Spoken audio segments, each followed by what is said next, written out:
Seorang suami yang pulang dari rantau harus berhadapan dengan kenyataan pahit bahwa harta dan kepercayaan yang ia kirimkan telah dimusnahkan oleh orang terdekatnya. Sore itu, Bayu hanya ingin pulang dan memeluk keluarganya. Namun yang ia temukan hanyalah sebuah rumah yang kosong, berganti pemilik, dan jejak istrinya yang lenyap seolah ditelan bumi. Di mana istrinya, Rini, yang dulu ia tinggalkan dengan janji masa depan? Di mana Rafa, anak semata wayangnya yang tumbuh tanpa ia saksikan? Dan mengapa seluruh uang miliaran yang ia kirimkan selama 1 dekade terakhir tidak pernah sampai? Perjalanan ini bukan hanya tentang mencari orang yang hilang, tapi juga tentang membongkar topeng yang menutupi wajah pengkhianat yang selama ini ia percaya dengan sepenuh hati. Langit pagi itu seolah memudarkan semua warna di bawahnya, membuat desa Sukamaju yang dulu Bayu kenang kini terlihat seperti lukisan usang yang kehilangan jiwanya. Setelah 10 tahun memeras keringat di Jepang, Bayu kembali dengan koper yang berat, bukan karena isinya, tapi karena beban harapan yang ia pikul. Setiap bulan, ia mengirimkan uang dalam jumlah fantastis melalui tantenya, Tante Rumi, sosok yang ia anggap lebih dari orang tua. Tujuannya sederhana, agar keluarga kecilnya, istri dan anak semata wayangnya, bisa hidup layak, jauh dari kesulitan yang pernah ia rasakan. Dalam benaknya, ia membayangkan sebuah reuni yang mengharukan, di mana ia akan disambut di depan rumah yang ia bangun dengan keringatnya sendiri. Namun, saat ia tiba, realita jauh lebih dingin dari perkiraannya. Rumah itu telah berganti pemilik. Seorang pria asing yang ramah, namun tatapan matanya membawa Bayu pada kehancuran yang lebih dalam. "Maaf, Pak, rumah ini saya beli 2 tahun lalu. Dari seorang wanita, saya lupa namanya," ujar pria itu, dengan senyum yang terasa hampa di telinga Bayu. Kalimat itu bagai palu yang menghantam dada Bayu. Dunia yang ia bangun dari jarak ribuan kilometer runtuh dalam sekejap. Kemana Rini, istri yang ia cintai? Kemana Rafa, anak yang hanya ia lihat lewat foto? Pertanyaan itu bergulir dalam benaknya seperti batu yang jatuh tanpa henti. Bayu mencoba menghubungi Rini dan Tante Rumi, tapi hanya nada sambung yang sepi yang menjawab. Firasat buruk mulai menjalar di hatinya, memadamkan api harapan yang sempat membara. Ia berjalan tanpa arah di jalanan desa yang kini terasa asing. Tidak ada satupun wajah yang menyapanya, tidak ada satupun yang tahu di mana keluarganya. Ia merasa seperti hantu yang pulang ke rumahnya sendiri. Malam datang dengan cepat, seolah ingin menyembunyikan luka yang baru saja menganga. Bayu memutuskan untuk bermalam di rumah reot peninggalan kakeknya, sebuah tempat yang dulu menjadi pelariannya dari kenyataan. Di sana, di bawah atap yang bocor, ia merenung. Betapa mudahnya uang miliaran lenyap, dan betapa cepatnya orang bisa menghilang. Ia tahu ia tidak bisa diam. Ia harus mencari. Ia harus menemukan kebenaran di balik semua kejanggalan ini. Pencarian ini bukan hanya tentang menemukan keluarga, tapi juga tentang membongkar lapisan demi lapisan kebohongan yang mungkin selama ini ia percayai. Keesokan harinya, tekad Bayu semakin bulat. Ia tak akan kembali ke Jepang sebelum ia menemukan jawaban. Di pagi yang dingin, ia berangkat menuju kota, berbekal satu petunjuk dari seorang tetangga lama yang simpati. Rini dan Rafa pernah terlihat di alun-alun, mengemis. Hatinya seperti diremas, tapi ia tak punya pilihan. Ia harus percaya. Ia tahu, di balik keramaian kota itu, ada rahasia gelap yang menunggunya. Sebuah misteri yang akan mengubah pandangannya tentang keluarga, kepercayaan, dan pengkhianatan selamanya. Angkot tua yang Bayu tumpangi melaju membelah kota, meninggalkan sisa-sisa kedamaian desa yang palsu. Tujuannya kini adalah sebuah rumah megah di pinggir jalan utama, tempat Tante Rumi tinggal. Rumah itu berdiri dengan kemegahan yang mencolok, jauh berbeda dari rumah-rumah sederhana lainnya di sekitar. Pagar besi hitam yang mengilap, ubin halaman yang bersih, dan sebuah mobil sedan baru terparkir di garasi. Semua itu bagai tamparan keras di wajah Bayu. Bagaimana mungkin tantenya bisa hidup dalam kemewahan seperti ini, sementara ia, yang mengirimkan uang untuk keluarganya, justru menemukan rumahnya telah berpindah tangan? Bayu menghela napas, menepis kecurigaan yang mulai merayap di benaknya. Ia mengetuk pintu, mencoba bersikap normal. Tante Rumi menyambutnya dengan senyum kaku, sebuah senyum yang tak sampai ke matanya. "Bayu, ya ampun, kamu pulang," ujarnya, suaranya terdengar palsu di telinga Bayu. Ia dipersilakan masuk. disambut dengan aroma wangi pengharum ruangan yang mahal dan interior yang penuh dengan ornamen mewah. Bayu tak bisa menahan diri. "Tante, aku datang ke sini untuk tanya. Rumahku sudah dijual." "Rini dan Rafa di mana?" tanyanya. Suaranya tenang namun ada nada tegas yang tak bisa disembunyikan. Tante Rumi terdiam sejenak. Ia menghela napas panjang, seolah sedang memikul beban berat. "Bayu, ini agak panjang ceritanya. Kamu tahu kan, hidup di desa itu sulit. Rini tidak bisa mengelola uangnya sendirian. Jadi dia titipkan ke tante. Uang itu tante gunakan untuk membantu sanak saudara lain yang juga butuh. Tante juga sering bantu Rini beberapa kali, tapi dia sering tidak datang. Tante pikir dia sudah pindah." Jawabannya mengambang, penuh lubang, dan tak sedikit pun menyentuh inti permasalahan. Bayu mengerutkan dahi. Ia ingat jelas bahwa ia tidak pernah memberikan izin untuk mengelola uangnya. Setiap transfer ia beri keterangan, untuk Rini dan anak. Ia merasakan perutnya melilit. "Aku mengirimkan uang bukan untuk dibagi-bagi, Tante. Uang itu untuk istri dan anakku. Tante tahu itu," ucapnya, suaranya mulai bergetar. Tante Rumi hanya tersenyum tipis. "Sabar, Bayu. Uang bukan segalanya. Kamu kan juga tahu, rezeki harus dibagi."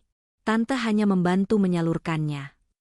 Kalimat itu bagai pisau yang menusuk Bayu. Ia tahu, Tante Rumi tidak merasa bersalah.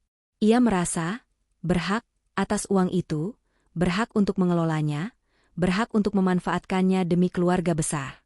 Dalam pandangan Tante Rumi, ia adalah pahlawan, bukan pengkhianat. Dan itu adalah kebohongan paling kejam yang pernah didengar Bayu. Dengan hati yang hancur, Bayu berpamitan. Di luar rumah Tante Rumi yang megah, ia menyadari satu hal yang lebih menyakitkan dari pengkhianatan itu sendiri. Pengkhianatan ini tidak hanya menelan uangnya, tapi juga menelan nama baik istrinya, membiarkannya menderita, sementara sang tante hidup dalam kemewahan yang dibeli dengan penderitaan orang lain. Dengan hati yang dipenuhi amarah dan kepedihan, Bayu melangkahkan kakinya keluar dari rumah Tante Rumi. Langit sudah mulai gelap, namun di benaknya, api kemarahan baru saja menyala. Ia tahu, Tante Rumi tidak akan pernah mengaku. Ia akan terus bersembunyi di balik dalih kedermawanan palsunya, sementara keluarga Bayu hidup dalam kehinaan. Bayu berjalan cepat, menuju sebuah terminal bus kecil yang akan membawanya ke kota. Di sanalah, menurut Bu Salmah, tetangga lamanya, Rini dan Rafa pernah terlihat. Harapan itu tipis, namun itu satu-satunya petunjuk yang ia miliki. Setibanya di alun-alun kota, Bayu disambut dengan pemandangan yang tak pernah ia bayangkan. Di bawah temaram lampu jalan, di antara hiruk-pikuk kendaraan yang lalu lalang, Bayu melihat sebuah dunia yang berbeda. Dunia yang dipenuhi oleh manusia-manusia yang terpinggirkan, yang mencari hidup dari belas kasihan orang. Di sana, di sudut trotoar yang dingin, ia melihat seorang wanita yang wajahnya tertutup oleh jilbab yang pudar, duduk bersila dengan seorang anak kecil di sampingnya. Jantung Bayu berdebar kencang. Ia mencoba meyakinkan dirinya bahwa itu hanya bayangan, bahwa Rini dan Rafa tidak mungkin berada di sana. Tapi, kakinya melangkah maju, mendekat, seolah ditarik oleh kekuatan tak kasat mata.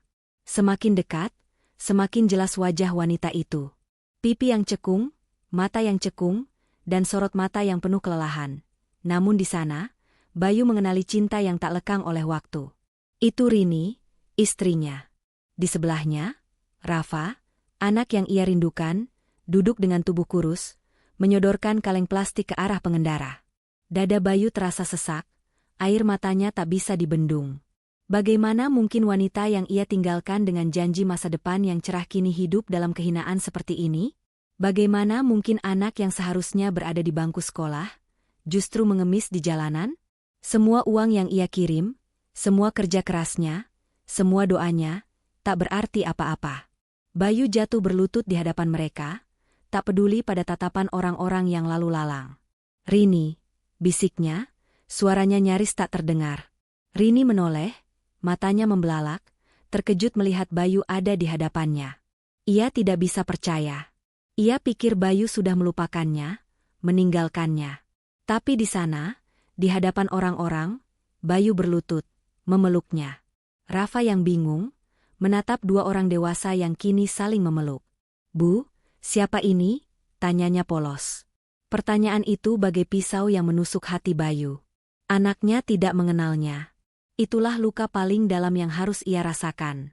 Di bawah temaram lampu jalan, Rini memeluk Bayu, menumpahkan semua air mata dan penderitaan yang selama ini ia pendam sendiri. Ia menceritakan semuanya, tentang bagaimana ia datang ke rumah Tante Rumi, menanyakan uang yang tak kunjung datang, dan bagaimana Tante Rumi mengatakan bahwa Bayu sudah lupa, sudah tidak peduli. Aku malu, Mas. Aku bawa anakmu ke pasar, ke jalan, kemana saja. Asal bisa makan, bisa hidup, bisiknya lirih, suaranya pecah. Bayu mengepalkan tangan, menahan amarah yang membuncah. Ia tak menyalahkan Rini. Ia menyalahkan dirinya sendiri, yang terlalu percaya pada orang yang salah. Aku kirim uang tiap bulan, Rin. Miliaran. Aku kira kalian hidup layak di rumah kita. Ucap Bayu, suaranya tercekat. Rini menggeleng. Aku tidak pernah melihat sepeser pun. Tante Rumi bilang kamu tidak pernah kirim apa-apa. Aku hampir gila, Mas. Aku nyaris menyerah. Kalimat itu bagai tamparan keras di wajah Bayu. Ia melihat penderitaan Rini, melihat tubuh kurus Rafa, dan ia tahu, pengkhianatan ini bukan hanya soal uang.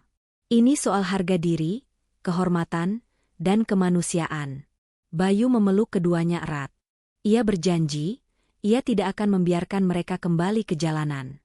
Malam itu, mereka kembali ke rumah reot peninggalan kakeknya. Di sana, di bawah atap yang bocor, Bayu memandangi wajah Rafa yang terlelap di pangkuan Rini. Ia merasa bersalah. Ia menyesal telah pergi, menyesal telah terlalu percaya. Tapi di balik rasa bersalah itu, tumbuh sebuah tekad yang tak tergoyahkan. Ia tidak akan lari dari masalah ini. Ia akan melawan, tidak hanya Tante Rumi, tapi juga masyarakat yang telah mencibir dan menjauhi istrinya.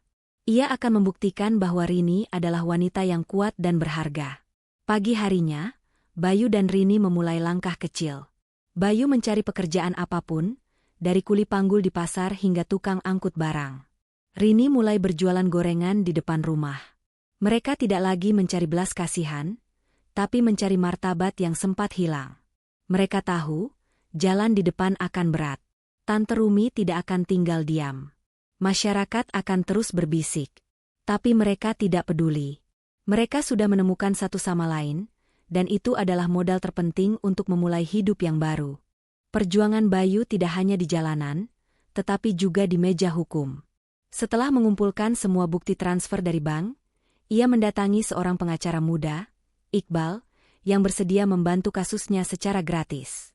Iqbal terkejut dengan jumlah uang yang lenyap dan cerita pilu di baliknya. Mas Bayu, ini bisa kita bawa ke pengadilan, kata Iqbal. Tante Rumi harus bertanggung jawab. Bayu mengangguk. Aku tidak kejar uangnya, Pak. Aku hanya ingin kebenaran terungkap. Aku ingin dia tahu, apa yang dia lakukan itu salah. Sangat salah. Kabar tentang rencana Bayu untuk menuntut tantenya menyebar dengan cepat di desa. Sebagian warga mencibir, menganggap Bayu sebagai anak durhaka yang ingin menjatuhkan keluarganya sendiri.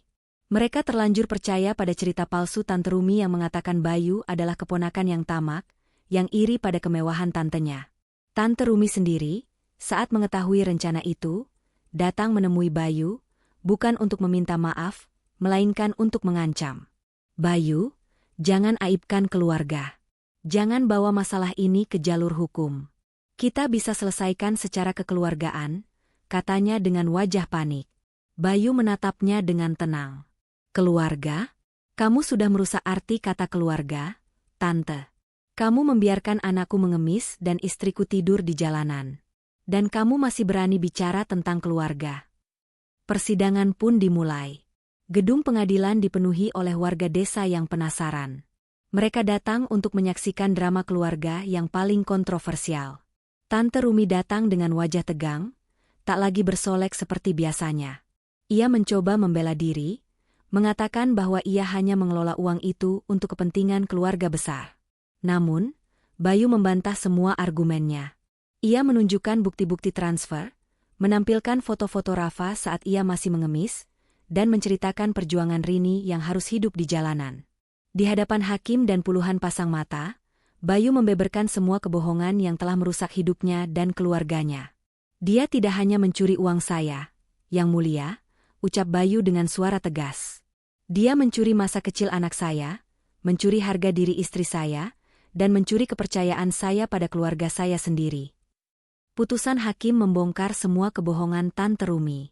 Ia dinyatakan bersalah atas penipuan dan penggelapan uang. Tante Rumi diwajibkan mengembalikan semua dana yang masih tersisa dan dikenakan sanksi sosial. Di luar ruang sidang, Bayu disambut oleh warga yang dulu mencibirnya. Mereka kini menunduk, meminta maaf, menyadari bahwa mereka telah salah menilai. Bayu tidak membalas dengan amarah. Ia hanya tersenyum tipis. Kemenangan ini bukan tentang uang, bukan tentang balas dendam.